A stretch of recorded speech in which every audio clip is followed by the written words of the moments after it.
Bonjour, explorateur de l'invisible et gardien des anciennes flammes. Je suis votre guide à travers les labyrinthes du folklore et des croyances ancestrales, et aujourd'hui, nous plongeons au cœur d'une nuit où les frontières s'estompent. Préparez-vous, car le 30 octobre n'est pas un jour comme les autres. Cesse la veille des veilles, le prélude murmure de ce qui sera Halloween et l'antichambre spirituelle de la Toussaint. En cette nuit singulière, le voile entre notre monde et celui des esprits devient si ténu, si fragile, que les souffles d'outre-tombe peuvent frôler nos joues.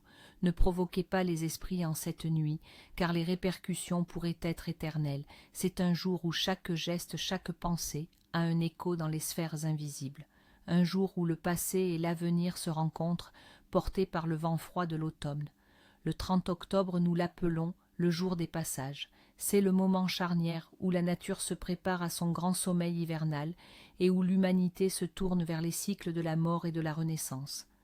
Nos ancêtres savaient que ce n'était pas seulement la fin des récoltes, mais aussi la période où les âmes des défunts, désorientées ou en quête, pouvaient traverser plus aisément. Les noms anciens pour cette période résonnent encore. La veille de la Toussaint en terre chrétienne, mais aussi l'écho lointain de Samhain, la fête celte qui marquait la fin de l'été et le début de l'année sombre. Dans le calendrier chrétien, le 30 octobre est notamment lié à saint Marcel de Paris.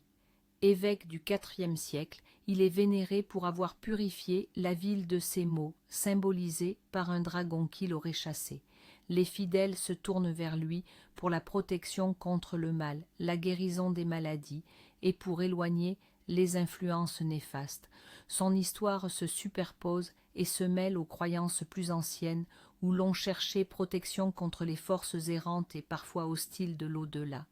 Les demandes étaient alors plus ancestrales, une récolte abondante malgré l'hiver, la fertilité des terres, la paix pour les âmes des ancêtres et la protection contre les esprits malveillants qui pourraient traverser le voile aminci.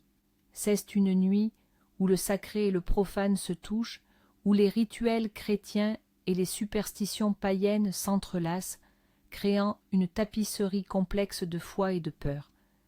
Permettez-moi de vous conter l'histoire de saint Marcel, non pas comme une sèche chronique, mais comme une légende vibrante, riche en mystères et en miracles. Imaginez Paris, au IVe siècle, une ville encore imprégnée de ses racines païennes, où les idoles et les divinités romaines partagèrent l'espace avec les murmures de la nouvelle foi chrétienne. C'est dans ce tumulte que naquit Marcel, un homme dont la piété et la sagesse étaient manifestes dès son plus jeune âge. Son élection comme évêque de Paris fut saluée par le peuple, car il était connu pour sa charité inépuisable et sa profonde foi. Mais Paris était alors assailli par un mal étrange, une créature monstrueuse, mi-serpent, mi-dragon, qui se nourrissait des âmes des défunts et semait la terreur. On disait qu'il habitait un ancien cimetière païen, près de l'actuel site de Notre-Dame, ses rugissements et son souffle pestilentiel empoisonnant l'air et l'esprit des Parisiens. Les rumeurs couraient que c'était une manifestation de l'ancienne religion qui refusait de céder, un esprit vengeur des dieux oubliés. Le peuple désespéré se tourna vers Marcel. Sans hésiter, l'évêque se rendit au cimetière maudit, non pas armé d'une épée, mais de sa croix et de sa foi inébranlable. Les moines qui l'accompagnaient tremblaient de peur, mais Marcel avançait d'un pas ferme. Devant l'antre du dragon, il commença à prier avec une ferveur telle que la terre elle-même sembla frémir. Le monstre, alerté, sortit de son repère, ses yeux flamboyants et ses écailles luisantes dans la pénombre. Il cracha un venin verdâtre, mais la prière de Marcel formait une barrière invisible. L'évêque, d'un geste calme et majestueux, posa son étole autour du cou de la bête. Le dragon, qui avait terrorisé toute une ville, se retrouva soudain docile comme un agneau. Marcel le ramena enchaîné symboliquement par son étole sous les yeux ébahis des Parisiens. Il le conduisit jusqu'au pont de la cité, où le monstre d'un coup de pied symbolique fut jeté dans la Seine et disparut pour toujours. Cette victoire sur le dragon fut perçue non seulement comme un miracle, mais comme la victoire du christianisme sur le paganisme, la lumière sur les ténèbres. Les prières à saint Marcel, encore aujourd'hui, portent cette mémoire de protection contre les forces obscures, les esprits malins et les énergies destructrices. On lui demande d'éloigner les dragons de notre vie, qu'ils soient réels ou symboliques, la maladie, le désespoir, les influences négatives. Son tombeau devint un lieu de pèlerinage et les miracles se multiplièrent, renforçant la légende de cet homme qui, par sa foi, terrassa l'indicible. Mais cette nuit n'est pas seulement chrétienne, elle est aussi imprégnée des vestiges du Samhain celte. Samhain était bien plus qu'une simple fête, c'était le nouvel an celtique, la fin d'un cycle et le début d'un autre. C'était la période où les récoltes étaient rentrées, les bêtes abattues, et les âmes des morts se rapprochaient du monde des vivants. On croyait que le Sidé, le peuple des fées et des esprits, était particulièrement actif. Les feux de joie étaient allumés pour purifier et protéger, des offrandes étaient laissées sur les seuils pour apaiser les esprits errants, et les masques étaient portés pour se dissimuler ou imiter les âmes d'outre-tombe. C'était une nuit de divination, de communion avec les ancêtres, et de célébration de la vie qui persiste face à l'inévitable mort de l'hiver. Les signes de la destinée.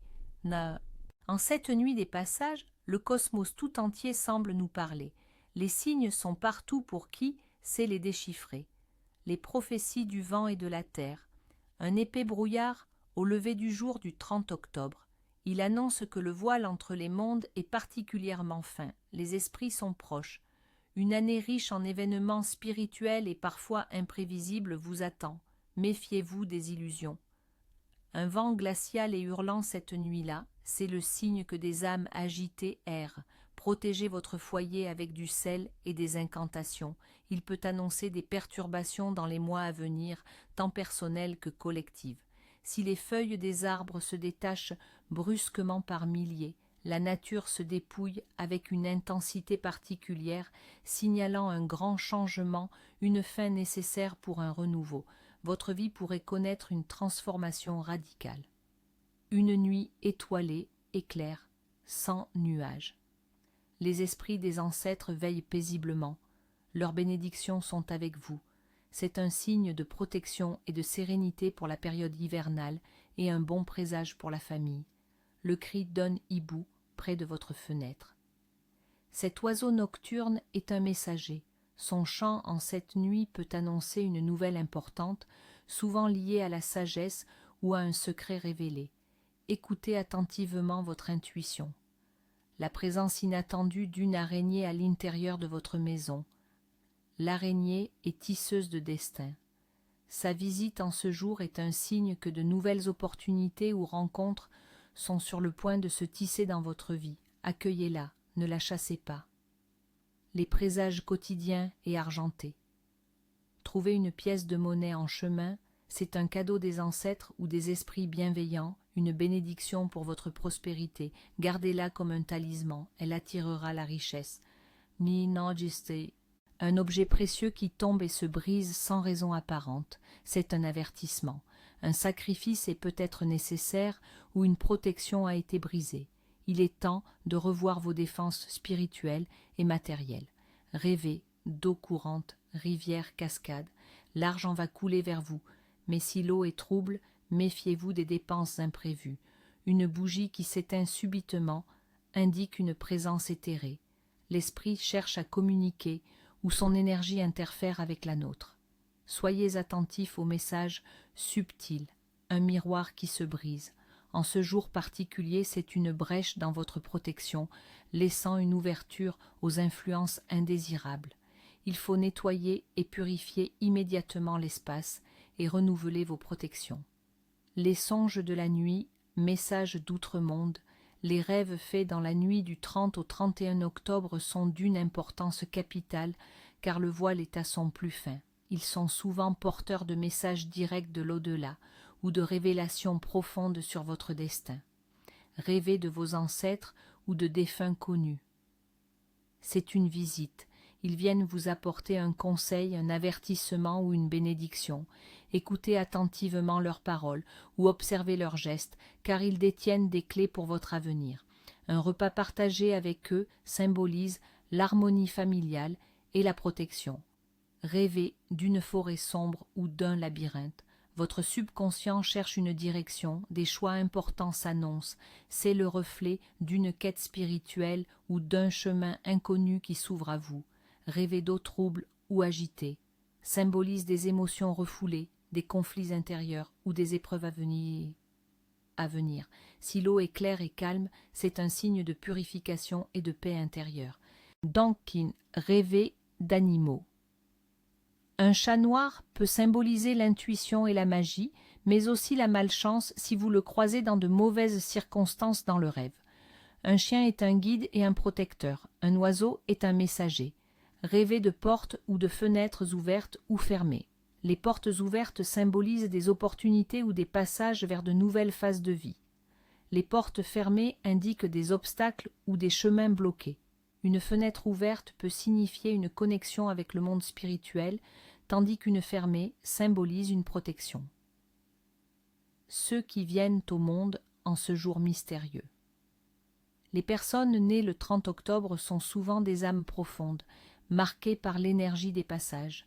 Elles possèdent une intuition aiguë, une grande sensibilité aux mondes invisibles et une capacité innée à percevoir ce que la plupart ne voient pas. Ce sont des êtres complexes, souvent mystérieux, dotés d'une sagesse ancienne qui dépasse leur âge. Ils sont de bons conseillers, des guérisseurs naturels et des médiums en puissance. Leur destin est souvent lié à la transformation, à la mort et à la renaissance symbolique. Ils ont une force intérieure remarquable, une résilience qui leur permet de traverser les épreuves de la vie avec une certaine sérénité. Cependant, cette connexion au monde subtil peut aussi les rendre mélancoliques, sujets à des accès de solitude ou à une certaine anxiété face à la dureté du monde matériel. Ils doivent apprendre à équilibrer leur nature spirituelle avec les exigences de la vie quotidienne. Les noms sacrés du jour. Le 30 octobre célèbre notamment les Marcel, Alfred et Narcisse. Marcel. En hommage à Saint Marcel de Paris, les Marcel sont souvent des protecteurs nés, des âmes fortes et déterminées, dotés d'un grand sens de la justice. Ils sont appelés à combattre les dragons de leur époque, à apporter la lumière dans les ténèbres et à protéger les innocents. Ils ont un esprit pratique et une grande capacité à diriger, tout en gardant une profonde compassion pour autrui. Tradition et rituel, ce qu'il faut faire en ce jour de passage.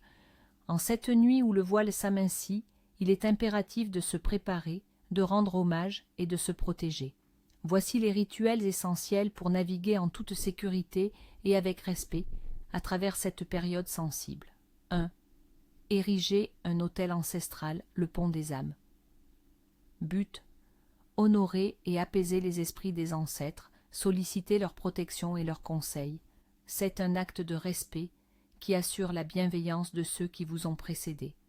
Ce qu'il faut: une petite table ou étagère propre, une nappe sombre, noire, violette ou grise, des bougies blanches ou dorées, symboles de lumière et de guide, des photos de défunts, des objets leur ayant appartenu, des fleurs fraîches, chrysanthèmes, soucis, de l'encens, sauge, santal, un verre d'eau pure et des offrandes de nourriture.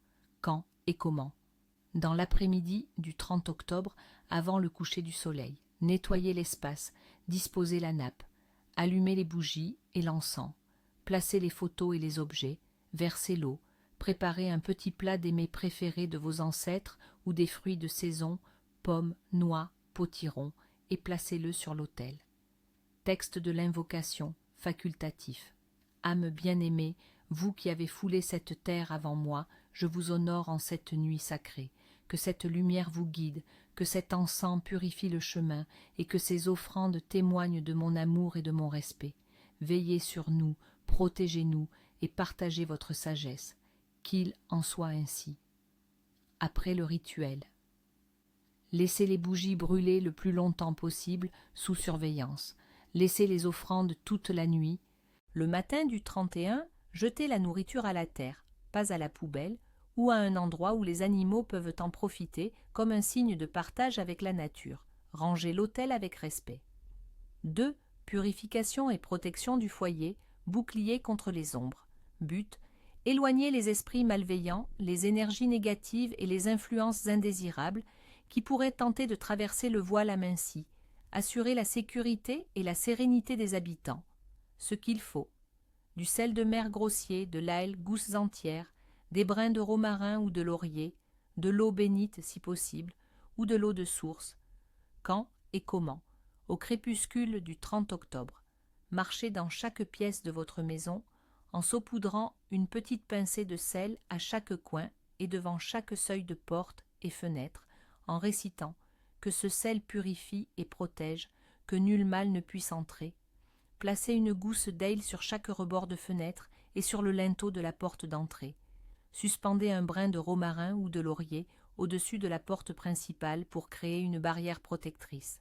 Si vous avez de l'eau bénite, aspergez-en les coins de votre maison. Après le rituel, laissez le sel, l'ail et les herbes en place jusqu'à la Toussaint ou jusqu'à ce qu'ils sèchent. Ensuite, jetez-les à l'extérieur, loin de votre maison, pour qu'ils emportent les énergies négatives. 3. Rituel de divination aux pommes, entrevoir l'avenir. But, obtenir des indices sur l'année à venir, en particulier sur l'amour, la fortune et la santé, en utilisant la pomme, symbole de vie et de connaissance. Ce qu'il faut, une pomme rouge entière, un couteau, une bougie, quand et comment, avant minuit, dans un endroit calme. Allumez la bougie. Pelez la pomme en une seule longue bande continue, sans la casser. Plus la bande est longue et ininterrompue, plus votre vie sera longue et harmonieuse. Lancez la pelure par-dessus votre épaule gauche. La forme qu'elle prendra sur le sol révélera l'initiale de votre futur partenaire ou un symbole important pour votre avenir. X, un cœur pour l'amour, une boucle pour des retours. Vous pouvez aussi compter les pépins de la pomme après l'avoir coupée. Un nombre pair annonce le bonheur, un impair des défis. Après le rituel, mangez la pomme car elle contient la sagesse que vous venez de découvrir. Remerciez les esprits de vous avoir guidé. 4. Célébration culinaire des ancêtres, les douceurs de l'échiver. La nourriture est un langage universel, et en ce jour, elle est un pont entre les vivants et les morts. Les gâteaux des âmes, soul cakes. Ces petits pains ou gâteaux secs, souvent parfumés d'épices comme la noix de muscade ou la cannelle, étaient traditionnellement distribués aux pauvres qui promettaient de prier pour les âmes des défunts. Les préparer et les partager symbolisent le don et le souvenir. Laissez-en un sur l'autel ou sur le rebord de la fenêtre pour les esprits affamés. Pommes et noix. Symbole d'immortalité, de sagesse et de fertilité. Les pommes peuvent être consommées fraîches, en compote ou en tarte.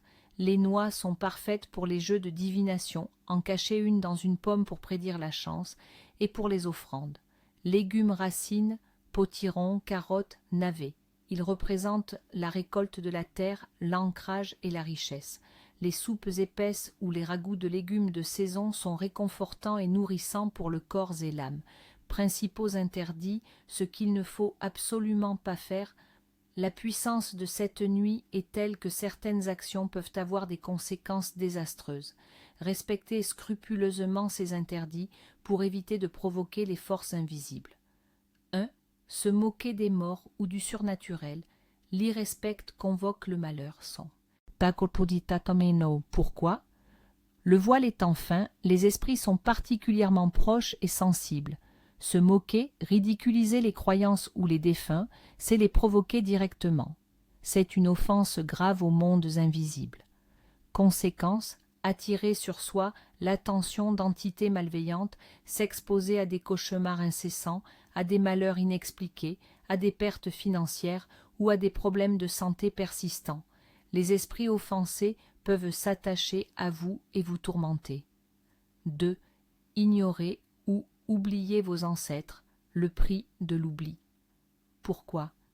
C'est la nuit où l'on se souvient. Oublier ses ancêtres, ne pas leur rendre hommage, c'est rompre le lien sacré avec ses racines et nier l'héritage spirituel.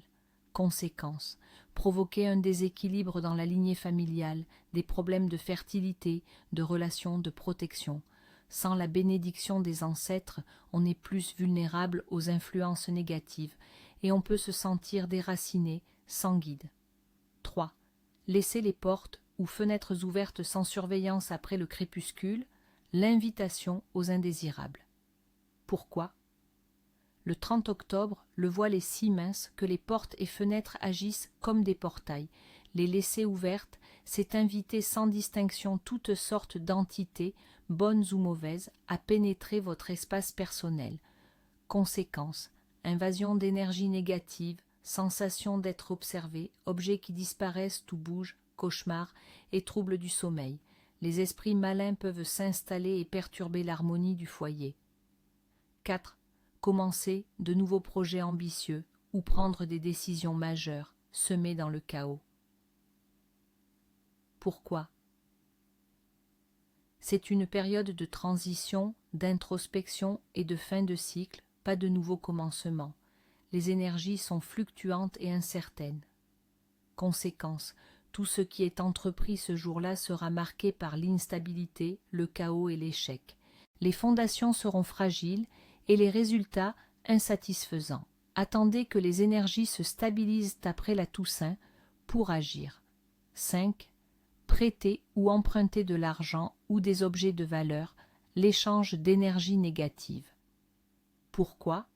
Les échanges en cette nuit peuvent transférer des énergies indésirables ou créer des dettes karmiques. L'argent ou l'objet porté en cette nuit peut être chargé d'énergies errantes. Conséquence: si vous prêtez, vous risquez de ne jamais récupérer votre bien ou d'attirer la pauvreté. Si vous empruntez, vous absorbez la malchance ou les problèmes financiers de l'autre. Une perte d'argent ou de biens peut survenir. 6. Couper les cheveux ou les ongles, perte de force vitale. Pourquoi? Les cheveux et les ongles sont considérés comme des extensions de notre énergie vitale et de notre aura. Les couper en ce jour symbolise une perte de force et une vulnérabilité accrue aux influences extérieures. Conséquence: affaiblissement de votre protection spirituelle et physique. Vous pourriez vous sentir épuisé, susceptible aux maladies, ou attirer la malchance sur votre personne. 7. Voyager inutilement ou se promener seul la nuit, s'exposer au péril. Pourquoi? Hors de chez soi, en pleine nuit du 30 octobre, les esprits errants sont nombreux. Le voile est si fin que les chemins peuvent mener à des lieux étranges et les rencontres peuvent être surnaturelles et non désirées. Conséquence: risque de se perdre, de rencontrer des entités malveillantes, d'être désorienté ou d'attirer des énergies négatives. Les accidents sont plus probables. Restez dans la sécurité de votre foyer. 8. Ramassez des objets trouvés sur votre chemin, le cadeau empoisonné. Pourquoi? Tout objet trouvé en ce jour, surtout s'il semble ancien ou insolite, peut être un cadeau ou un piège. Il peut être chargé d'une énergie étrangère, d'un sort jeté ou d'un esprit attaché. Conséquence: apportez le malheur, la maladie ou une entité indésirable chez vous. Ne ramassez rien que vous ne reconnaissez pas comme le vôtre, surtout si l'objet est posé de manière intentionnelle sur votre chemin. 9. Cultivez la colère, la haine ou les pensées négatives, l'appât des ténèbres. Pourquoi? Les énergies négatives agissent comme un phare pour les esprits perturbés ou malveillants qui se nourrissent de ces vibrations. Maintenir une attitude positive est votre meilleure protection. Conséquence: attirer davantage de négativité, ressentir un poids spirituel, provoquer des conflits et des malentendus avec autrui. Les esprits agités peuvent amplifier ces émotions destructrices. 10. Manquer de respect à la nature, en particulier aux arbres anciens, lire des anciens. Pourquoi? Les anciens arbres, les mégalithes, les sources sont des lieux de puissance, habités par des esprits de la nature. Les perturber ou les vandaliser en ce jour sacré est un affront direct aux forces primordiales. Conséquence: attirer des maladies inexpliquées, des problèmes de fertilité pour la terre ou la famille, ou des malheurs liés à la nature, intempéries, perte de récolte. Le respect est la clé de l'équilibre.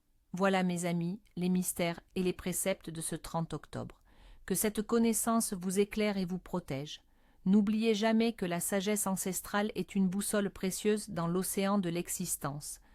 Honorez les passages, respectez les voiles et marchez avec prudence. Que la lumière des ancêtres veille sur vous jusqu'à notre prochaine immersion dans l'insondable